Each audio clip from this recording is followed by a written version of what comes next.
자, 대책 방안 봅시다. 대책 방안.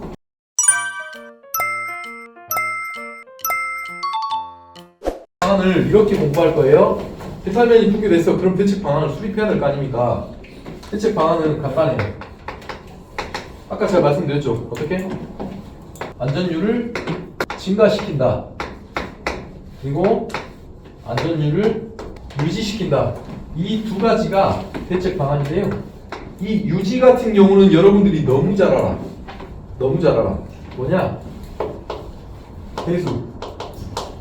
배수 시설을 설치하는 거예요. 설치. 그리고 낙석 방지 망, 낙석 방지 책 이런 것들을 설치하는 거예요.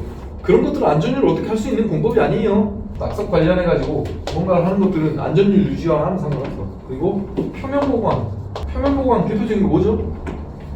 CD 스프레이, 녹색토, 그렇잖아요? 떼신기, 식생 이런 것들 씻는 것들은 안전율을 어떻게 증가시키는 게 아니야. 안전율 검토에도 그런 것들 들어갈 수도 않아요.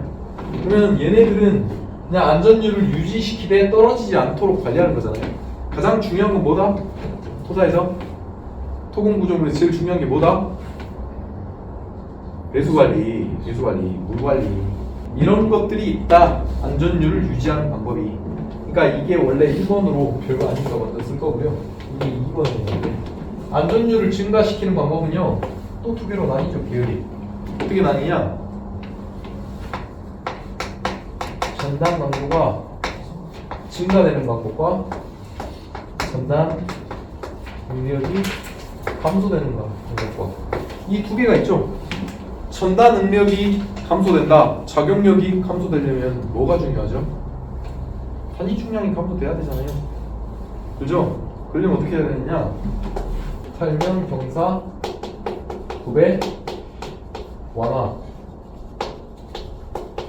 또는 하중 경감. 하중 경감을 할 수 있는 게 EPS나 경량 손토지 이런 것들을 파고 나서 거기다 심으면 돼요, 그냥. 근데 그런 것들을 비탈면에서 누가 씁니까? 누가 쓰는데 답안에 써야 돼. 안 쓰지만 답안에 들어가야 된다고. 답안에 모든 걸 열어놔야 돼요. 그걸 내가 짚으면 안 된다고. 폭넓게 제시하는 게 그게 답안입니다. 나머지는 모두가 다 여기 들어가 있어요. 이걸 우리는 공법이라고 하죠. 공법. 이해되시죠? 공법들 봐보면 엄청나게 많아. 여기 봐보시면 억지공법, 억제공법 막 이런 것들 막 써놨는데 이 안전율을 유지하는 이거를 억제한다. 비탈면이 붕괴된다고 해서 억제공법이라고 해요. 근데 억지로 시킨다 그래서 억지공법이에요. 이거 뭐 말도 안 되는데 이런 것들을 왜 배워야 되냐? 억제가 뭐고 억지가 뭐지? 문제를 이렇게 내버려. 비탈면의 억지공법과 억제공법에 대하여 자세히 설명하세요.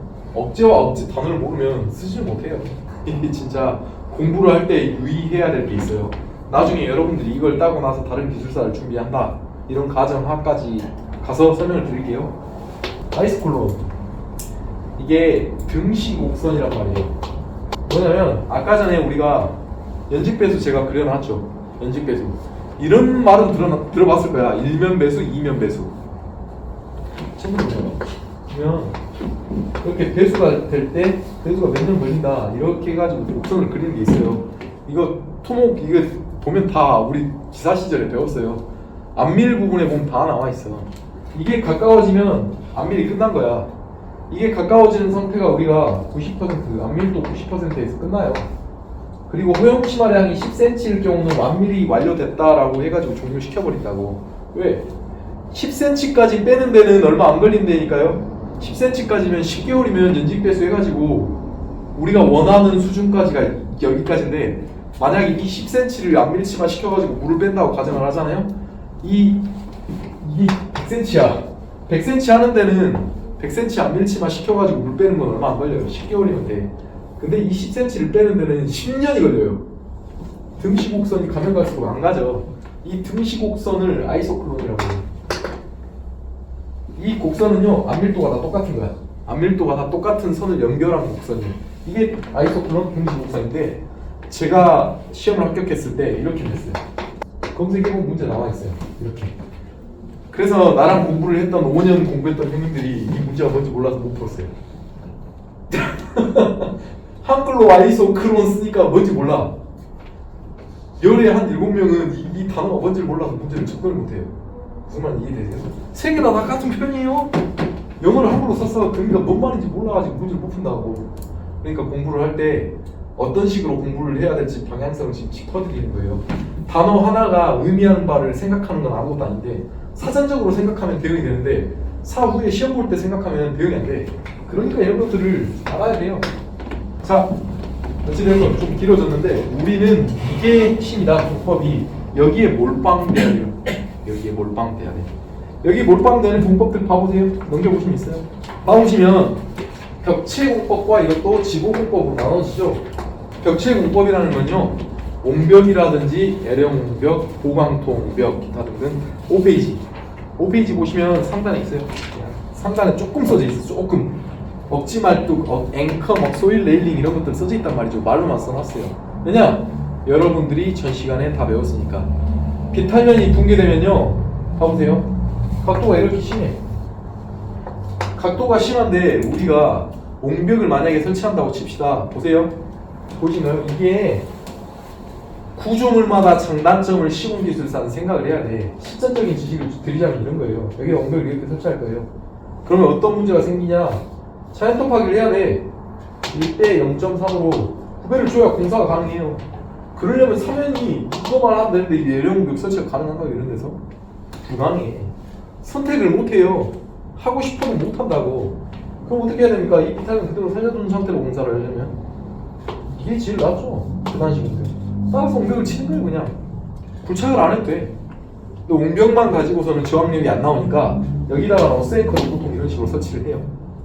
소일 레일링과 어스앵커에 대한 차이점만 간단하게 설명해 드릴게요. 공법들은 다 그렇게 선정하는 거예요. 비탈면을 내가 깎고 싶은데 깎는 게 좋은 건 알겠는데 성토 사면일 때와 절토 사면일 때 전혀 틀려요.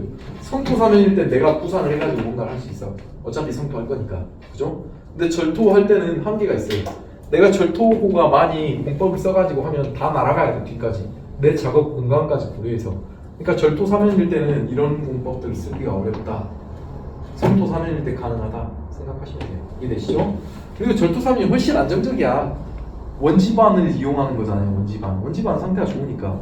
성토할 때는 다짐도가 그 공법의 뒤치음을 좌우하기 때문에 그렇게 중요치 않아요. 어스앵커와 소일 레일링에 대한 차이점을 간단하게 말로 설명드릴게요.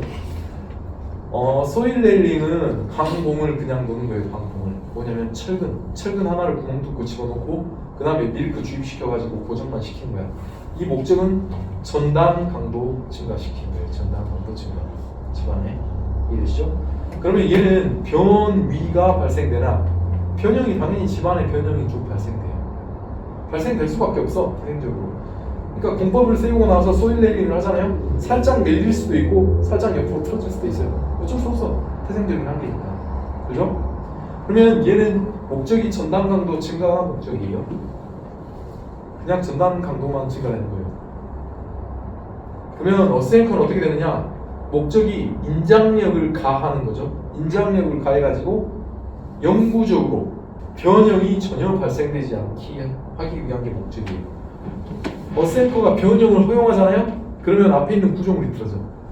그러니까 어스앵커 같은 경우에는 변형을 허용하지 않는다. 원리가 인장 능력을 가한다. 그러니까 소일 레일링은 인장 능력을 가하지 않는다. 어스앵커는 인장 능력을 가한다. 소일 레일링은 변형을 허용하는데 어스앵커는 허용하지 않는다. 이게 두 개의 가장 큰 대명제예요. 공법이나 공사비도 당연히 어스앵커가 훨씬 비싸요. 그리고 저항하는 응력비도 훨씬 비쌉니다. 소일 레일링이 저항할 수 있는 토수는 기껏해야 50kN 내외예요. 근데 어스앵커는 보통 인장력을 150에서 350까지 가요. 몇 배입니까? 7, 8배 되죠? 그러니까 소일 레일링이나 어스앵커는 각각 적용하는 게 달라요. 어스앵커가 더 좋다, 소일 레일링이 더 좋다 하기는 어려워요. 근데 단순하게 설명을 하자면 흙막이 가시설에서 소일 레일링은 할 수가 없어. 100% 못해. 왜? 아까 전에 말씀드렸잖아요. 변형을 허용하니까. 변형을 허용하는데 소일 레일링 넣는다? 그럼 계측 관리 기준이 안 돼. 계측 관리가 안 된다고. 벽체가 이렇게 휘어버릴 거니까. 그러니까 흙막이 가시설을 하는데 소일 레일링을 언급하는 사람이 있다. 그러면 빨리 감옥에 보내야 돼. 그런 사람. 큰일 날 사람이야. 큰일 날 사람. 자, 이제 비탈면의 계측 관리 한번 봐보세요. 봐보면 전 시간에 제가 계측 관리 설치한 게 비슷하게 그려져 있죠. 비슷하게 그려져 있잖아요. 지하 수위계도 있고 지중 경사계도 들어있고, 여기 봐보시면 신축계가 강극수학계도 들어있고, 제가 아까 전에 말씀드렸던 거 다 들어있잖아요. 이 그림 보면, 그죠? 계측 시스템이라고 써져가지고 있는데, 이 계측기 그림 대충 한번 생각해보면 제가 아까 설명드린 거랑 거의 비슷할 겁니다. 설계, 계측, 시공 뭐 이런 것들 그래프도 있고 핵심상도 있고, 여기 봐보시면 설명하는 거를 토대로 해서 추정하면 얼추 맞습니다. 이거 위에 봐보시면 계측 범위 방법 이런 것도 써져 있으니까 활용을 하세요. 꼭 활용해야 돼. 특히 소술 문제에서 이런 표들은 꿀이에요. 꿀. 모든 비타민에 다 쓸 수 있잖아요. 이런 표는. 이런 표 진짜 좋은 표야. 진짜. 나중에 공부를 하다 보면 표와 그래프 그림 공식에 목말라요. 그냥 뭔가를 채우고 싶거든. 스타일을 내고 싶거든. 그럴 때 이런 것들이 중요하다는 걸 알게 될 거예요. 자, 이제 끝났어요. 그러면 기초로 넘어갈 겁니다.